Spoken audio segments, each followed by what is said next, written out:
اعوذ باللہ من الشیطان الرجیم بسم اللہ الرحمن الرحیم صلو علی الحبیب اللہم صلی علی سیدنا و مولانا محمد وبارک وسلم وصلی علیہ۔ بسم اللہ الرحمن الرحیم الذین یبخلون ویأمرون الناس بالبخل ویکتمون ما آتاہم اللہ من فضلہ وَأَعْتَدْنَا لِلْكَافِرِينَ عَذَابًا مُهِينًا وَالَّذِينَ يُنْفِقُونَ أَمْوَالَهُمْ رِئَاءَ النَّاسِ وَلَا يُؤْمِنُونَ بِاللَّهِ وَلَا بِالْيَوْمِ الْآخِرِ وَمَنْ يَكُنِ الشَّيْطَانُ لَهُ قَرِينًا فَسَاءَ قَرِينًا وَمَاذَا عَلَيْهِمْ لَوْ آمَنُوا بِاللَّهِ وَالْيَوْمِ الْآخِرِ وَأَنفَقُوا مِمَّا رَزَقَهُمُ اللَّهُ وَكَانَ اللَّهُ بِهِمْ عَلِيمًا۔ صدق اللہ العظیم۔ ترجمہ سماعت فرمائیے۔ اللہ رب ذوالجلال ارشاد فرماتے ہیں، جو لوگ خود بخل کرتے ہیں اور لوگوں کو بھی بخل کا حکم دیتے ہیں، اور اللہ نے ان کو جو کچھ اپنے فضل سے عطا فرمایا ہے اسے وہ چھپاتے ہیں، اور ہم نے کافروں کے لیے ذلت والا عذاب تیار کر رکھا ہے۔ ان کے لیے بھی ذلت والا عذاب ہے جو اپنے مال لوگوں کو دکھانے کے لیے خرچ کرتے ہیں، اور نہ اللہ پر ایمان لاتے ہیں اور نہ قیامت کے دن پر۔ اور جس شخص کا شیطان ساتھی ہو تو وہ شیطان کتنا برا ساتھی ہے۔ آخر ان پر کیا آفت آ جاتی اگر وہ اللہ پر اور قیامت پر ایمان لے آتے اور اللہ کے دیے ہوئے سے خرچ کرتے۔ اللہ تعالیٰ بے شک خوب جاننے والا ہے۔ کچھ صفات اللہ رب ذوالجلال نے مومنین کی آیات میں بیان اکثر و بیشتر آپ نے سنا ہے۔ اللہ تعالیٰ فرماتا ہے قرآن حکیم میں بھی، جہاں پر جو چیزیں بیان کی گئی ہیں وہ ایک بخیل شخص کی نشانیوں کو اللہ تعالیٰ نے بیان کیا ہے۔ بخیل ایسا شخص ہوتا ہے جو خود بھی اللہ کے راستے میں نہیں دیتا اور دوسروں کو بھی ایسا کام کرنے سے منع کرتا رہتا ہے، اور پھر اللہ تعالیٰ نے اسے اپنے خزانے میں سے جو کچھ عطا کیا ہوتا ہے تو وہ اسے بھی چھپاتا رہتا ہے۔ اللہ تعالیٰ نے یہ چیزیں بیان کرنے کے بعد آخر میں فرمایا وَأَعْتَدْنَا لِلْكَافِرِينَ عَذَابًا مُهِينًا، کہ ہم نے کافروں کے لیے دردناک عذاب تیار کر رکھا ہے۔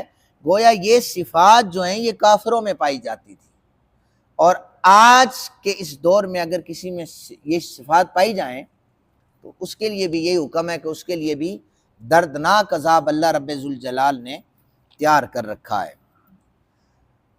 اور یہاں پر یہ جو چیزیں بیان ہوئی ہیں نا، بخیل شخص، اس سے مراد دشمن ہے، اللہ تعالیٰ کا دشمن ہے۔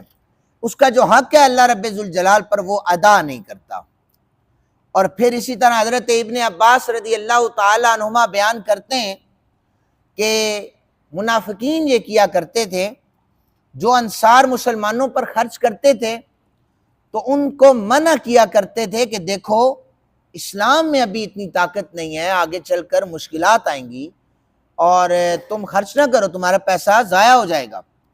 حالانکہ انہیں نہیں پتا تھا کہ آگے چل کر اللہ تعالیٰ اسلام کو سربلندیاں عطا فرمائے گا۔ سو قرآن نے ان ایسے اشخاص کو بخیل کہا ہے۔ اس کے بعد وہ دوسرا کام کیا کرتے جو میں نے آیہ مبارکہ کا ترجمہ پڑھا ہے کہ دوسرا کام یہ کرتے تھے، تورات زبور انجیل میں جو سید عالم صلی اللہ علیہ وآلہ وسلم کی نشانیاں تصدیق بیان ہوئی ہے تو وہ ان نشانیوں کو چھپایا کرتے تھے۔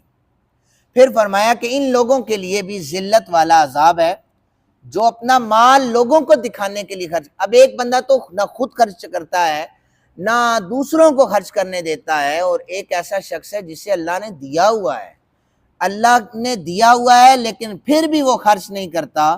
نہ ہی وہ ایسے لوگ اللہ پر صحیح طریقے سے ایمان لاتے ہیں، نہ ہی قیامت کے دن پر ایمان لاتے ہیں، کیونکہ ان لوگوں کا ساتھی شیطان ہے۔ کون ہے؟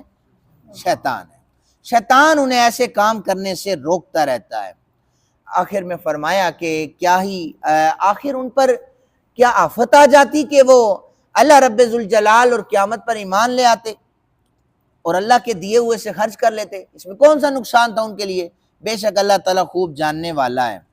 اللہ رب ذوالجلال اپنے راستے میں خرچ کرنے والوں کو دگنا اجر عطا فرماتا ہے۔ یہ پیمانے جو اکثر و بیشتر حدیث میں آپ سنتے ہیں، رب ذوالجلال 10 گنا بڑھ کر عطا کرتا ہے اور پھر 700 گنا زیادہ اجر عطا کرتا ہے۔ اور یہاں تک حدیث میں موجود ہے جو شخص کسی اجر کا مستحق ہو، یعنی جو شخص 700 گنا اجر کا مستحق ہے، اللہ تعالیٰ اسے کروڑوں گنا زیادہ بھی اجر عطا فرما دیتا ہے۔ کہ میں اور آپ ہمارے دروازے پہ کوئی آ جائے تو ہم اپنی استطاعت کے مطابق اسے عطا کرتے ہیں۔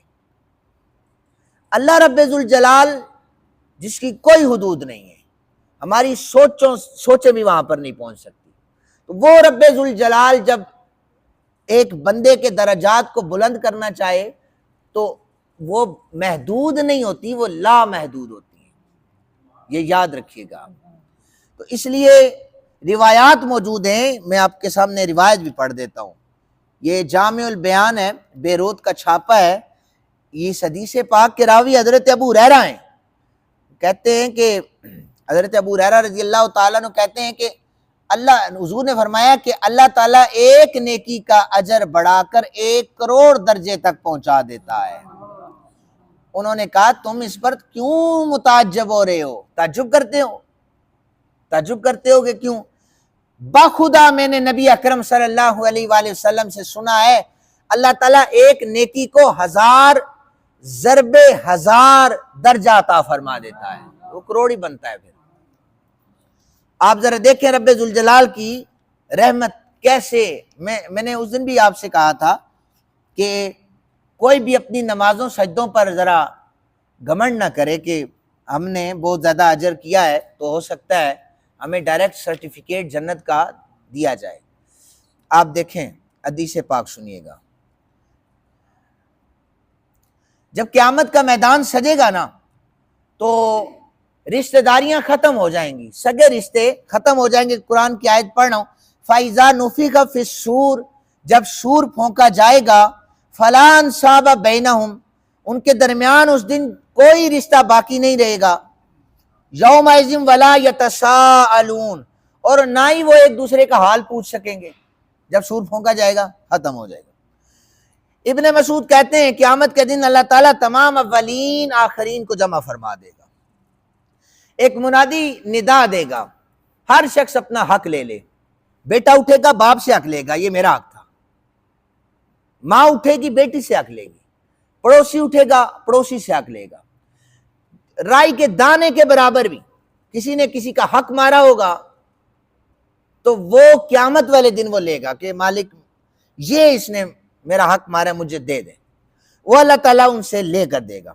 اب روایت سنیے، ایک شخص سے کہا جائے گا کہ ان لوگوں کے حقوق ادا کرو، اس نے لوگوں کے حق ادا کرنے ہوں گے۔ وہ شخص کہے گا اے رب دنیا تو ختم ہو چکی ہے، میں ان کے حقوق کہاں سے ادا کروں؟ اللہ تعالیٰ فرشتوں سے فرمائے گا کہ اس کے پاس حقوق نہیں ہے نا، یہ کہہ رہا ہے، اس کی نیکیاں چیک کرو، نیک اعمال جتنے بھی ہیں اٹھاؤ اور مستحق کے نامہ اعمال میں ڈالو، ساری نیکیاں اٹھا کر ڈال دو۔ فرشتے عرض کریں گے مالک ہم نے ایسا کر دیا ہے۔ اللہ تعالیٰ فرمائے گا اس کے پلے رہ کیا گیا ہے؟ وہ کہیں گے کہ صرف ایک ذرہ برابر نیکی رہ گئی، ایک ذرہ برابر، جو اسے جنت میں نہیں لے کے جا سکتی۔ تو اب ذرا سنیے نا، جو لوگ اپنے اعمال پر اتراتے ہیں، اپنے سجدوں پر انہیں گھمنڈ ہے نا بڑا، تو وہ ذرا دیکھیں ذرہ برابر نیکی رہ گئی ہے، ساری زندگی نمازیں پڑھتا رہا، حق مارا ہوا ہے، ذرہ برابر رہ گیا ہے، اب وہ جنت تو نہیں جا سکتا۔ سنیے میرے رب ذوالجلال کا فضل کیا ہے۔ اللہ تعالیٰ فرماتے ہیں فرشتوں سے اس بندے کی جو ذرہ برابر نیکی ہے نا اسے دگنا سے چگنا کر دو، بڑھا دو، اسے بڑھا دو، اسے پتہ چلے یہ میرا فضل اس پہ ہو رہا ہے، اسے پتہ چلے میری رحمت اس پہ ہو رہی ہے، اور میرا فضل بھی اس پہ کرو، رحمت بھی اس پر برساؤ، اور اسے ابھی جنت میں داخل کر دو۔ اسے سمجھ آ جائے کہ یہ میری تو نیکیاں تھی وہ تو گئی ساری، تو اب تو اللہ تعالیٰ اپنا فضل فرما رہا ہے۔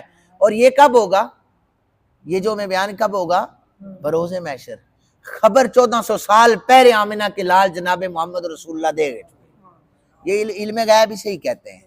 جو غیب کی خبر تھی نہ مجھے پتا ہے نہ آپ کو پتا ہے، رسول کائنات صلی اللہ علیہ وسلم 1400 سال پہلے یہ خبر عطا فرما رہے ہیں۔ اور پھر سنیے، اگر اس بندے کے ذمہ کوئی نیکی نہیں بچے گی نا تو اس کی نیکیاں ختم ہو جائیں گی، صرف برائیاں رہ جائیں گی۔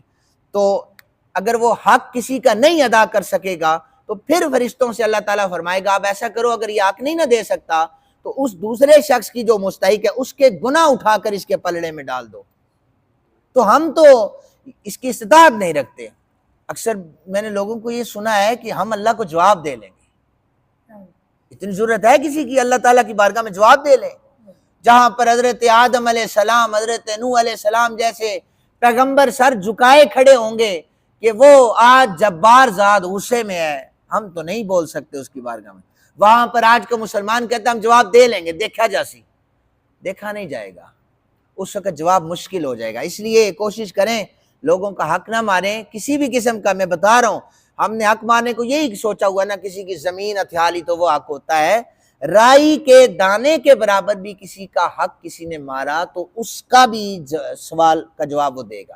اللہ تعالیٰ سے دعا کیا کریں اللہ تعالیٰ ہمیں سیدھا رستہ عطا فرمائے۔ وما علینا الا البلاغ المبین۔ آمین۔ اللہم صلی علی سیدنا